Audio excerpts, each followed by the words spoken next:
this morning.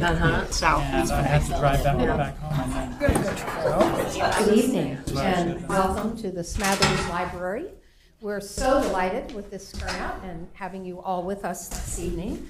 I'm Judy Russell. I'm the Dean of University Libraries, and I am very, very pleased that you have come to join us for this inaugural event of a new series that the library is sponsoring called Authors at UF. We're using this program to showcase the wide array of talent on this campus, to bring authors and their works and scholarship and other creative endeavors to the broader community, so there's a forum for discussion, and we are also delighted that it isn't just limited to the university, but that we have people from the community coming and sharing this with us as well. Our initial focus is on authors of books. We are a library, and we still like to think that books matter. But there is obviously a wealth of creativity and scholarship on this campus, so we are very open to the presentation of other types of creativity, and we hope that in addition to enjoying this event, that you'll think about and bring us some recommendations for other UF faculty that you would like to have participate in a forum like this. We feel that it's very appropriate for the libraries to host this. We do maintain a collection of publications of UF authors, and we feel that part of the library's role is facilitating the communication and the awareness, so this is really a wonderful opportunity for us. This is a very special program this evening. I'm going to briefly introduce you to Rebecca Jefferson, who's the curator of our Price Library of Judaica, who will introduce our speaker. But she has been very helpful to us in the planning for the entire program series, and was the one who brought the suggestion for this particular author for the inaugural event, and I think a really outstanding choice. Rebecca came to us from Cambridge University in England, and we're just amazingly pleased and delighted that we were able to tempt her to bring her family and come to Gainesville to manage the wonderful Judaica collection that we have here in the Price Library of Judaica. So I will introduce you to Rebecca, and she will in turn introduce the speaker. Many of you were given evaluation forms. We are a university. This should not surprise you, right? We do hope at the end that you will take a few minutes to fill them out, and we have several reporters who are here who have asked for an opportunity both to speak to our author, but also to speak to some of you about your response to the program. So we hope that at the end you'll take a minute not only to help us use up what refreshments remain, but also to speak with some of the reporters and to give us your feedback so that we can expand and continue this program. So Rebecca, if you would like to come and introduce our speaker.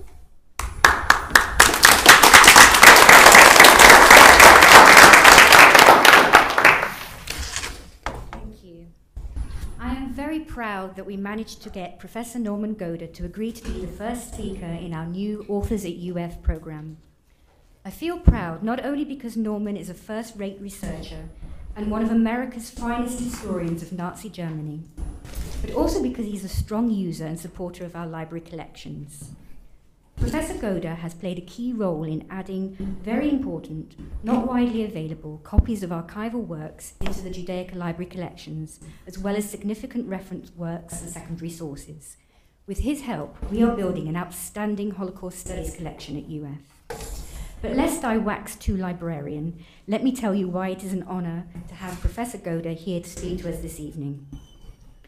Professor Goda is currently the Norman and Irma Braman Professor for Holocaust Studies at the Center for Jewish Studies and the Department for History. He came to UF 3 years ago from Ohio University, where he taught for 13 years. He received his PhD in history with a specialization in modern Germany, modern Europe, and international relations from the University of North Carolina at Chapel Hill. Since that time, he has produced over 100 papers, talks, scholarly articles, and reviews, as well as 2 highly rated books, Tomorrow the World, Hitler, Northwest Africa, and the Path Toward America, Texas A&M University Press, and Tales from Spandau, Nazi Criminals and the Cold War, Cambridge University Press. Tales from Spandau has been described as splendid, a masterpiece of sophisticated historical analysis, and an impressive work of historical scholarship. In addition, Professor Goda has co-authored 2 meticulously researched books, US Intelligence and the Nazis, with Richard Brightman et al., Cambridge University Press, and similarly with Brightman, a follow-up report, Hitler's Shadow, Nazi Criminals, US Intelligence and the Cold War, about which you'll speak to us tonight. He's currently working on a book entitled The Holocaust, Europe, the World and the Jews, 1918 to 1945, which will be published by Prentice Hall. In addition to his research and writing, Professor Goda has served as a historical consultant, advising government agencies on the declassification of FBI, CIA, Army, and State Department records concerning Nazi crimes. Professor Goda was responsible for addressing the major national and international press representatives during 3 formal sessions in Washington, and was regularly quoted throughout the process in the major newspapers and media outlets. He also served as a historical consultant to the Federal Republic of Germany as part of an independent historians commission to examine the history of the German Foreign Office and diplomatic service in the Nazi period.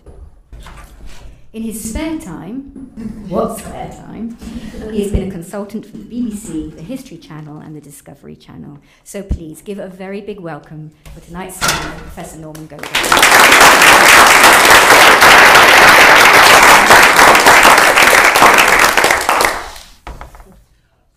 Good evening. Thanks so much for coming out on this challenging evening. Before I begin, I would like to thank Dean Russell and the authors at UF Program Committee. It's truly an honor to be invited to speak at this program, but it's an even greater honor to be the inaugural speaker.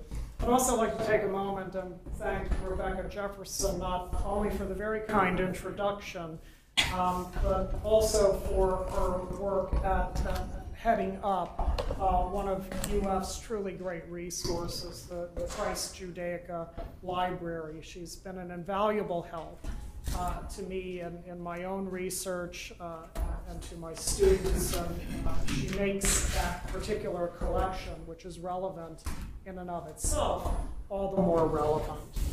So, can everybody hear me okay? Yes. Can everybody see the screens okay?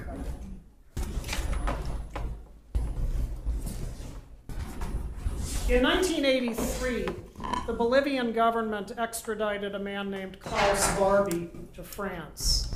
4 decades earlier, Barbie was the Gestapo chief in Lyon. He tortured resistors and conducted manhunts for Jews, including Jewish children who had hidden and thus far been spared deportation to Auschwitz. 2 years after the war, Barbie was hired by the United States Army Counterintelligence Corps. He ran nets for the US that provided information on communist and right-wing activity in occupied Germany. When the French government demanded Barbie's extradition in 1950, the US placed Barbie in a secret escape route known as a rat line. He resurfaced in Bolivia under an assumed name. Barbie's arrest in 1983 triggered public outrage in the United States. How could a man like Barbie have worked for the United States government? How could the US have helped him to escape? The Army fessed up. It turned relevant records over to the Department of Justice, which then wrote a complete report on Klaus Barbie and the US government. But the remaining question was this: how many other Klaus Barbies were there? Did other Holocaust perpetrators work for the US government? Did they work for other allied governments? If so, what did they do? The agencies that knew were not saying. Barbie, they maintained, was a lone case. Anyway, records on this sort of thing were security related and could not be declassified. These questions formed part of the impetus for the Nazi War Crimes Disclosure Act of 1998. A quick explanation of the act is this: if a researcher today wants to see a classified US government file, he or she must fill out a Freedom of Information Act, or FOIA request. Then the researcher waits for an answer from the agency that holds the file, and waits, and waits. Congress's passage of the Nazi War Crimes Disclosure Act was a welcome development to historians of the Third Reich, the Holocaust, and its aftermath.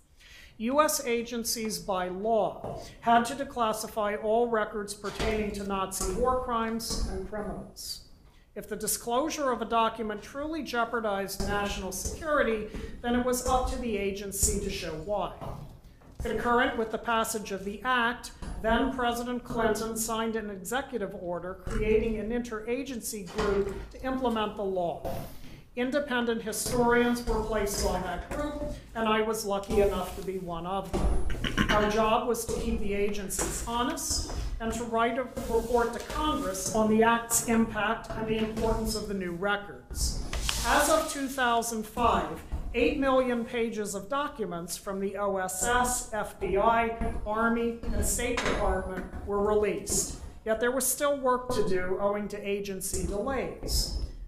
The CIA has since released 1,100 files on various personalities and subjects. The Army has released an additional 1.3 million counterintelligence files. It's not 1.3 million pages, that's 1.3 million counterintelligence files. The Disclosure Act has thus brought the largest targeted declassification in US history. The final report was submitted in December 2010. And this evening, I will share some of the findings in the records. There are many categories of information. Declassified OSS records include new information on what the Allies knew of the Holocaust as it took place. Declassified FBI records concern Nazi police methods, which the FBI studied, as well as investigations of war criminals that made it to US shores after 1945. Army records have immense materials on a variety of subjects, including Holocaust survivors in DP camps and their struggle to reach Palestine. But tonight, I will discuss two other categories of records along with a few examples. The first concerns new information on the fate of Nazi criminals that were never captured. Here I want to focus on some new files from the US Counterintelligence Corps, which I will call CIC from this point forward, as well as files from the Central Intelligence Agency, the CIA, concerning Nazi officials who made their way to the Middle East after the war. The second category concerns the use of East European Nazi collaborators during the Cold War by Allied agencies. Here, too, the relevant sources come from the files of CIC and CIA. There is a caveat. The CIC and CIA often got their information from other intelligence agencies, namely the British, the French, and the West Germans. In some cases, we will only get the whole story when these intelligence records are similarly made public, and thus far they are not. Post-war West German intelligence, the Bundesnachrichtendienst, or BND, is notorious for turning nothing much over. So much of what I have here leaves open questions. Let's look first at the fate of those never captured. The Allies made many thousands of arrests between 1945 and 1949. The US alone arrested nearly 118,000 persons, ranging from the head of the Reichssecurity main office to concentration camp guards. The Allies also tried many hundreds of Nazi perpetrators at Nuremberg and elsewhere, many receiving the death penalty. The Allies further handed hundreds of important perpetrators over to liberated countries for trial. Rudolf Höss, on the left, the commandant of Auschwitz, was extradited to Poland by the US, tried, and hanged. Ferdinand Austenfunten, on the right, who deported over 100,000 Jews from the Netherlands, was handed over to Dutch authorities and remained in prison until 1989. With a few exceptions, the Allies were not soft on war criminals, particularly the most important ones. But thousands of Nazis, large and small, along with collaborators from Croatia, Hungary, Romania, and elsewhere, escaped. We know of the most famous escapes to South America, including Adolf Eichmann and Joseph Mengele, owing to Eichmann's eventual capture in 1960 and journalistic reporting on the Mengele case in the 1980s. We know less about some others. The CIC and CIA tracked movements in many cases because the subjects were of continued intelligence interest. Especially interesting is what CIA and Army CIC records tell us about Nazis who escaped to the Middle East. One of the primary escapes was not strictly a Nazi at all. Haj Amin al-Husseini was the Grand Mufti of Jerusalem. Before the war, Husseini fought an uncompromising struggle against the British and against Jewish settlers in Palestine. His efforts culminated in a bloody revolt in Palestine from 1936 to 1939. In 1941, Amin moved to Berlin with many of his followers. On learning of Nazi Germany's plan to annihilate the Jews of Europe, the Mufti advocated the destruction of the Jews in Palestine as well. In October 1942, General Erwin Rommel's Afrika Korps captured the Libyan port of Tobruk. This seemed to open the route to Cairo and Jerusalem. The German security police assembled a task force to kill Palestine's 500,000 Jews. The group was called Einsatzkommando Egypt and was modeled on the same shooting squads that killed nearly 2 million Jews in the Soviet Union after 1941. As Rommel drove on Egypt, the Mufti expected his own triumphant entry in streets running with Jewish blood. He called on local Arabs to help Germans kill the Jews, just as Lithuanians, Ukrainians, and Romanians had done. Daily Arabic radio broadcasts from Berlin to the Middle East carried exhortations such as, and I quote, "Kill the Jews before they open fire on you. Kill the Jews who have appropriated your wealth. Arabs, what are you waiting for? The Jews are planning to violate your women, to kill your children. According to the Muslim religion, the defense of your life is a duty which can only be fulfilled by annihilating the Jews. This is your best opportunity to get rid of this dirty race," unquote. The British Eighth Army halted the Germans at El Alamein in October 1942, but the Mufti kept busy. In 1943, when it seemed like Bulgaria and Romania would allow several thousand Jewish children to go to Palestine, the Mufti wrote to the leaders of those states to ask that these 8- and 9-year-old boys and girls not be allowed to leave. Young Jews, the Mufti argued, became older Jews. He helpfully suggested that the children be sent to Poland so that the Germans could, he said, keep them under surveillance. In the meantime, the Germans helped the Mufti continue to send propaganda to the Middle East. In 1945, as the Reich collapsed, it was common currency in Berlin that the Jews had won the war and would now dominate global thinking. As one army officer put it, and I quote, "Look at the British government. Who are they? The Jews. Who governs in America? The Jews. And Bolshevism is Judaism in its highest form," unquote. It was also believed in Berlin that Palestine would become the new nerve center of Jewish power, much like the Vatican is the center of the Roman Catholic world. Up to this point, Berlin had been very generous in its financial support of the Mufti's efforts. But according to newly declassified interrogations of German officials, the Foreign Ministry agreed in April 1945 to provide the Mufti with post-war subsidies of 12,000 marks per month. We know now that the marks became worthless. But in 1945, many German officials believed that the state would survive in some form and that it would continue to work with the Mufti. The money was to help his efforts. New records also allow us to chart the Mufti's escape from Germany. He escaped first to Switzerland and then Paris in 1945. One British police official in Palestine actually considered bringing him back to Jerusalem in order, he said, and I quote, "to cool off the Zionists. Of course, we can't do it, but it might not be such a damned bad idea at that," unquote. The French, in any event, never arrested the Mufti. With the British aiding Syrian nationalists against French efforts to reassert control in Syria in May 1945, the French liked that the Mufti was a problem for London. Arresting him would, moreover, upset Arab opinion in North Africa, which of course the French did not want to do.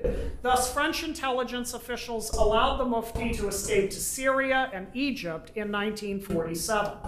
Here the Mufti held court, denying that he ever worked with the Nazis. Claims to the contrary, he said, were simply Jewish propaganda. After the birth of Israel in 1948, he claimed that the Holocaust was a boon to Jews because it garnered them global sympathy. What of Nazis involved in the Middle East? CIA records, often based on information from West German intelligence, show that there was a small yet important collection of former Gestapo and foreign ministry officials in Egypt and Syria. West German intelligence, the BND, watched them because they represented a security threat.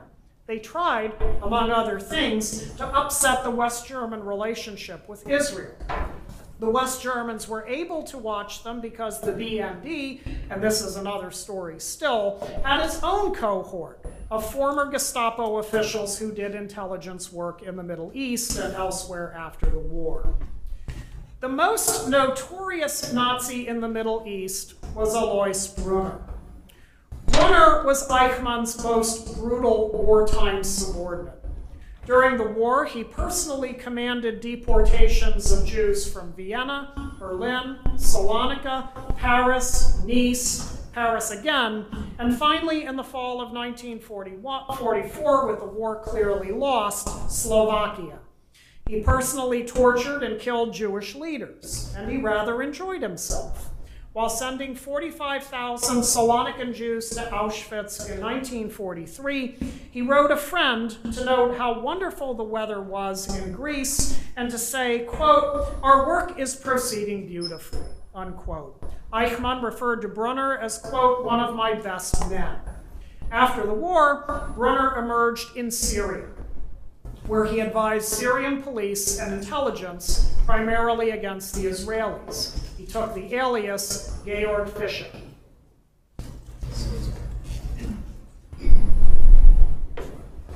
Brunner kept contact with other former colleagues nearby. One was a former Gestapo official named Vilhelm Beisner, about which there is a very long CIA file. In 1941, Beisner advised the Croatian government on killing its own Jews. In 1942, he was part of Einsatzkommando Egypt and served as the liaison to the Grand Mufti. In 1942 and 1943, he served in Tunisia, where Jews were used for forced labor and often killed. After the war, Beisner worked for French intelligence and became involved in black market arms imports. He went to Egypt in 1959, where he imported weapons through circuitous routes and resumed his relationship with the Grand Mufti, who was also in Cairo. In 1954, he was running Egyptian intelligence operations, and according to local sources, he was close to Gamal Abdel Nasser, then the Egyptian prime minister. By the 1960s, Beisner wore out his welcome in Cairo, possibly owing to his own financial dealings, possibly because the French government tried to kill him. Beisner procured arms for the Algerian National Liberation Front, which had revolted against French rule in 1956. In October 1960, a French army organization called the Red Hand planted a car bomb in front of Beisner's home. He was blown through the roof, but only lost a leg. In the meantime, he may have become too dangerous for the Egyptians too. In late 1961, Beisner asked his old friend, Alois Brunner, if he would be welcome in Damascus. Brunner's written reply, which the West Germans intercepted and showed to the CIA, said that Brunner's friends in Syria would be thrilled to speak with Beisner. By now, a number of high-ranking Nazis surfaced in Damascus and Cairo.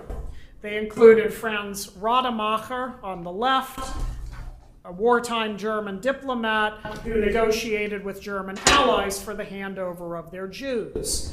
Living in Damascus after the war, Rademacher was politely known as an import-export specialist. They also included Johannes von Leers, the strange-looking creature on the right, one of Goebbels' propagandists who worked closely with the Mufti during the war and who now worked for the Egyptian Ministry of Information, promoting anti-Jewish propaganda. They also included Fritz Katzmann, the the higher SS and police leader in East Galicia, that is to say Heinrich Himmler's top deputy in this region, where most of the large Jewish population was either shot or sent to Belzec extermination camp. All were watched by West German intelligence. But in 1960 and 61, matters became very hot. The Israelis arrested Eichmann in Argentina in May 1960 and returned him to Israel for trial in 1961. Brunner recommended to his fellow Nazis that they read Nazi hunter Simon Wiesenthal's best-selling 1961 account of how he tracked Eichmann. In the meantime, Brunner and the others received government protection. None went to Jerusalem to testify in defense of their own comrade, but they hatched schemes to counter what they called the Israeli propaganda emerging from the Eichmann trial. Brunner and von Leers spoke of publishing lists of Jews who had supposedly collaborated with the Nazis during the war. As mentioned, the Mufti argued that he had nothing to do with the Nazis during his 4 years in Berlin, and that he was a target of Zionist propaganda.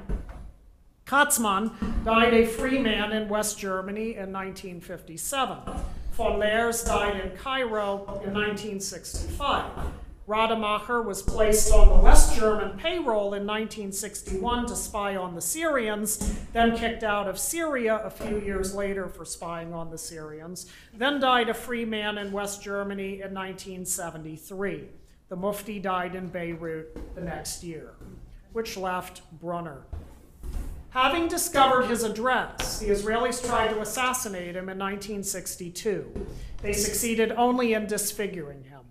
The Syrians stopped using Brunner but kept protecting him, the CIA noted, with armed guards, presumably from Syrian intelligence. In the 1980s, the US and West Germany made repeated attempts to convince Syria to extradite him for trial. It would have been a sensational proceeding. As the State Department noted to the Syrians in 1984, and I'm quoting, "Brunner's crimes are among the most serious and appalling of those committed during the war. He is widely considered to be among the most important Nazis still at large," unquote. But the Syrians never cooperated.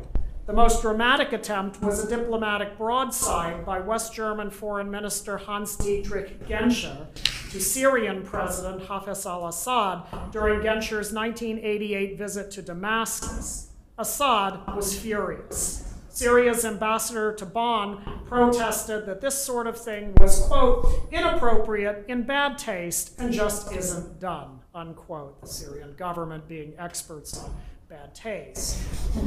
Damascus, US analysts said, and I quote, "has a perverse sense of pride which prohibits handing former Nazis over to any Western authority, since this would be perceived locally as giving in to Israeli pressure," unquote. Brunner died, we think, in 1992. A remaining question is if the West Germans ever informed the Israelis of former Gestapo activities in Egypt and Syria during the 1950s. This must await the opening of German intelligence records. But as mentioned, the BND eventually hired Rademacher, and the CIA theorized that the BND used Beisner as well. As an international arms dealer with high contacts in the Middle East, he was of special use. The arrest of any one of this Nazi cohort in Egypt or Syria might scotch whatever use the West Germans were making of them.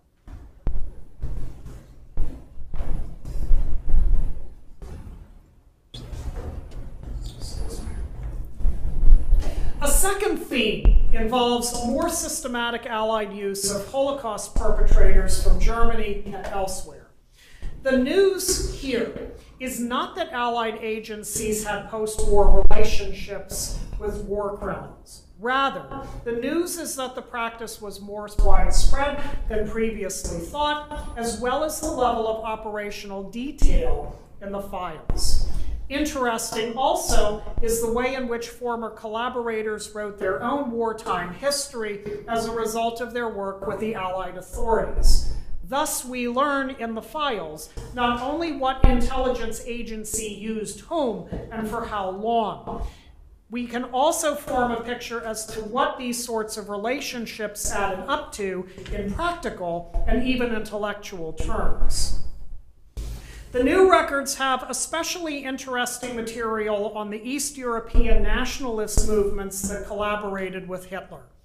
These include the Croatian Ustasha, the Romanian Iron Guard, the Slovakian Linka Guard, the Hungarian Arrow Cross, and so on.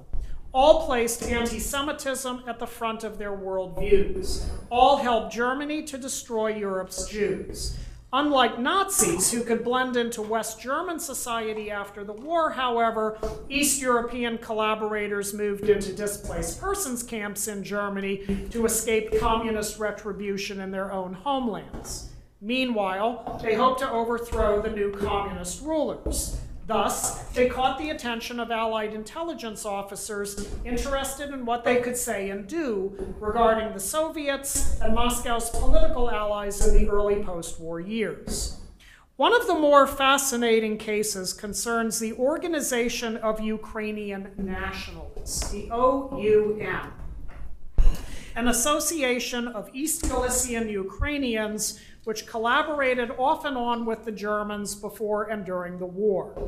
The more radical wing of the OUN was led by a man named Stepan Bandera, a young activist born into an East Galician clerical family. In the interwar period, Bandera and his followers hoped to establish an independent Ukraine, independent of the USSR and Poland, ethnically homogeneous and free of Jews, who were especially populous in Bandera's home region of East Galicia. The price in blood, especially other people's, mattered little. In this sense, the OUN was similar to every other national movement that collaborated with Hitler. An OUN manifesto of 1934 declared, quote, "Our idea is so great that millions of lives need to be sacrificed in order to realize it," unquote. OUN publications called for the eradication of Jews from Ukraine. In 1939, when Soviet forces occupied Western Ukraine as part of the Hitler-Stalin Pact, OUN leaders lived under German protection and trained in Gestapo methods. The OUN, meanwhile, equated Jews with Bolshevism. "Death to the Muscovite Jewish commune," said OUN propaganda leaflets. And in 1941, when German and OUN forces entered Western Ukraine, an OUN manifesto warned Jews, and I quote, "You welcomed Stalin with flowers, we will lay your heads at Hitler's feet." OUN pogroms in Western Ukraine in the opening days of the German attack might have killed 12,000 Jews, 4,000 in Lvov alone. The Nazis and the OUN parted company on the issue of Ukrainian independence. Hitler refused to grant it, but they agreed on the Jewish question. Surviving Jews in Western Ukraine were very few. Those Jews who kept diaries wrote of OUN atrocities ranging from lethal pogroms in 1941 to the killing of Jewish escapees in the woods in 1944. Moshe Maltz, a Jew hiding in the town of Sokol as the Soviets recaptured Western Ukraine in 1944, wrote, and I quote, "When OUN gangs seize a Jew, they consider it a prize catch. They slash Jews to pieces with their machetes," unquote. The OUN eventually ran out of Jews. Maltz noted in 1944 then that, and I quote, "Bandera gangs have turned on Poles. They are literally hacking Poles to pieces. Every day you can see the bodies of Poles floating down the river Bug," unquote. The OUN launched guerrilla operations against Soviet troops as well. Maltz noted, and I quote, "Most of the Bandera gangs are still hiding out in the woods, armed to the teeth. The Soviets may rule the towns, but the Bandera gangs reign supreme in the countryside. At night, the Russians have their hands full. Hardly a day passes without a Soviet official being killed," unquote.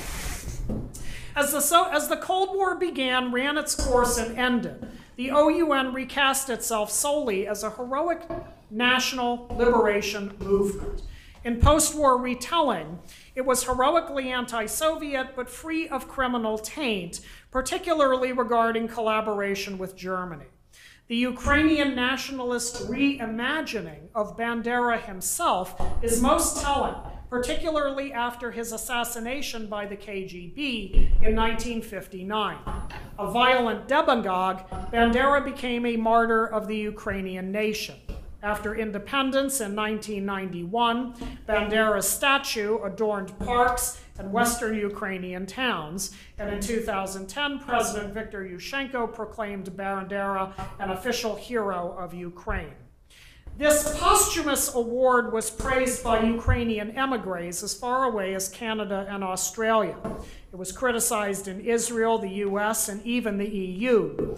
It was as if the battle over collaborationist memory in Ukraine had been frozen by the Cold War itself, only to erupt afterwards. At stake is the identity of Ukraine as regards the stance of its national heroes during the 20th century's darkest moment, and indeed the memory of the Holocaust in one of its epicenters. Such would never happen with a major German war criminal. Hermann Göring predicted that one day there would be statues of him and his fellow Nazis in German squares, but none were ever built. How then could such happen for Bandera and the OUN, and how do the new records relate to such questions? The records show how the Western Allies hired top OUN figures despite their collaborationist past and allowed them to build a new past that better served the Cold War agenda of weakening the USSR. I do not argue that combating the USSR was a bad thing. It had its own bloody crimes for which to account. But the Cold War campaign against the USSR, conducted as it was with East European anti-communists, came at a price, a deliberate amnesia that is only today being confronted in parts of Europe. After the war, 250,000 Ukrainians, including OUN fighters, made their way to Western Germany. Bandera was one of them. He aimed to rebuild the OUN as an authoritarian party. With Allied help, he expected to liberate Ukraine from Stalin's grip. Indeed, the Soviets were unable to pacify Ukraine at the end of the war. OUN resistance continued there for 2 more years. But CIC analysts in Germany understood that Bandera was megalomaniacal, unbalanced, and dangerous. Worse, Soviet agents had thoroughly penetrated Bandera's Ukrainian emigre organizations. Hoping to score easy points with Moscow, the US Army tried to locate Bandera in 1947 and hand him over to the Soviets. But US officials could not penetrate Bandera's inner circle long enough to locate him. Nonetheless, the US stayed clear of Bandera as an intelligence asset. Bandera, the CIA later said, and I quote, is politically unacceptable to the US government, unquote. British intelligence, however, developed a close relationship with Bandera. From 1949 to 1954, against CIA advice, MI6, that is British Military Foreign Intelligence, ran Bandera's agents into Western Ukraine. They collected intelligence and tried to disrupt Soviet efforts there. The British figured that whatever Bandera's past might be, his name made him worthwhile.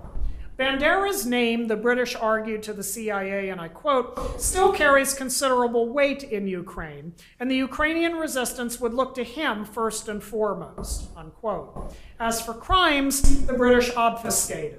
They argued that Bandera was, quote, a bandit type with a burning patriotism, which provides ethical justification for his banditry, no better and no worse than others of his kind, unquote.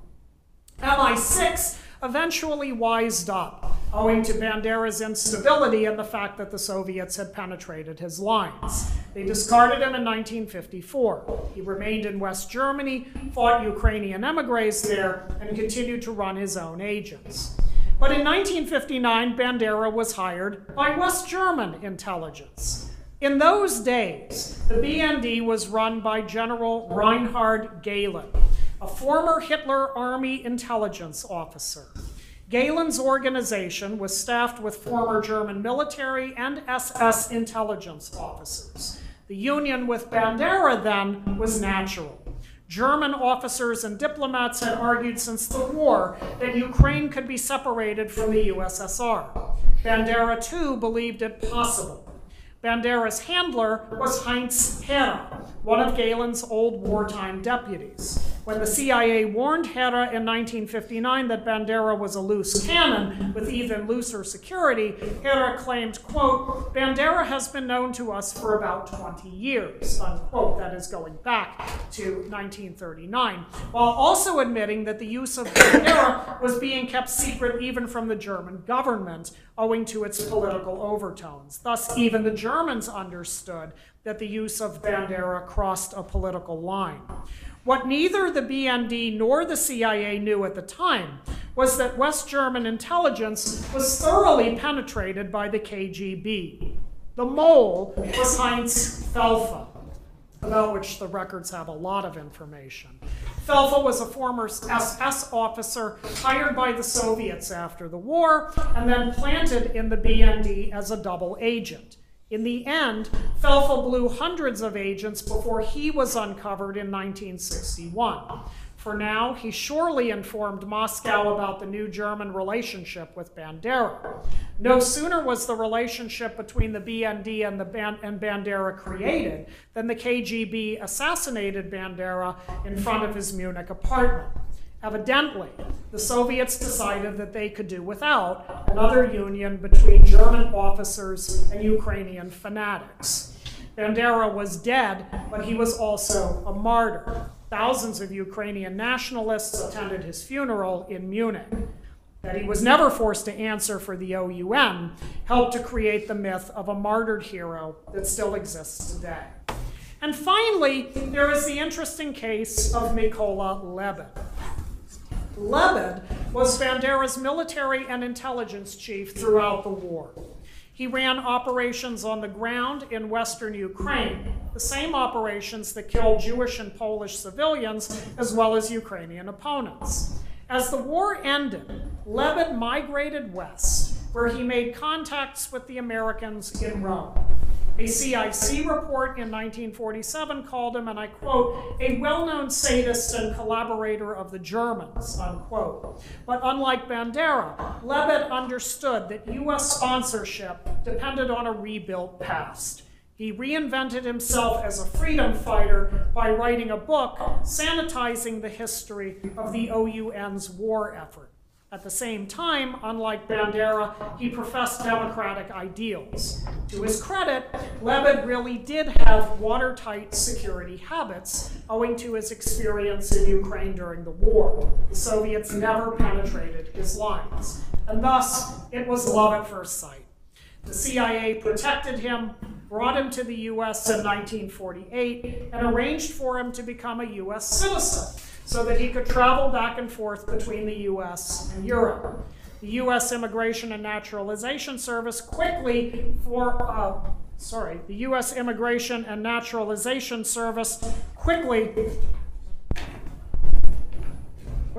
became aware of Lebed's past. Reports noted that he was, quote, "one of the most important Bandera terrorists," unquote, who undertook wholesale murders of Ukrainians, Poles, and Jews. In these actions, the CIA wrote, the INS wrote, Lebed was one of the most important leaders, quote. By now, however, Lebed had important friends, including Alan Dulles, former OSS officer who became CIA chief. Lebed, Dulles said, was, quote, "essential to the furtherance of the national intelligence mission and national security," unquote. Lebed thus established a relationship with the CIA that lasted the entire length of the Cold War. The recent release of CIA records on Lebed is thus a windfall of detailed operational files on a decades-long relationship. Collectively, Lebed's activities under the CIA were known as Operation Aerodynamic. His organization worked out of a CIA-financed cover office known as Prologue Research Associates. At first, Lebed, like Bandera, ran agents into western Ukraine. The CIA hoped that if a hot war with the USSR ever developed, Lebed could connect them with 100,000 Ukrainian fighters. Once the Soviets stabilized their rule in western Ukraine, Lebed undertook other tasks. The most important was intellectual. His group of scholars and journalists produced thousands of newspapers, magazines, books, and radio broadcasts for smuggling into Ukraine. They provided an alternative to Soviet media. They also, however, promoted Ukrainian nationalism through a cult of victimhood and a selective amnesia about OUN collaboration with the Nazis. The CIA viewed this as a purely anti-Soviet measure. Some form of nationalism continues to exist in Ukraine, said one CIA review, and there is an obligation to support it as a Cold War weapon, unquote. Travelers in the Soviet Ukraine noted seeing prologue literature in private homes. Levins teams also interviewed Soviet Ukrainians in Europe, such as travelers and even Olympic athletes, for intelligence on the USSR. Soviet repression of dissident Jews in the 1960s and afterwards gave Levin a chance to further rewrite the OUN past. In 1963, a Soviet book appeared, published by the Ukrainian Academy of Sciences, entitled Judaism Without Embellishment.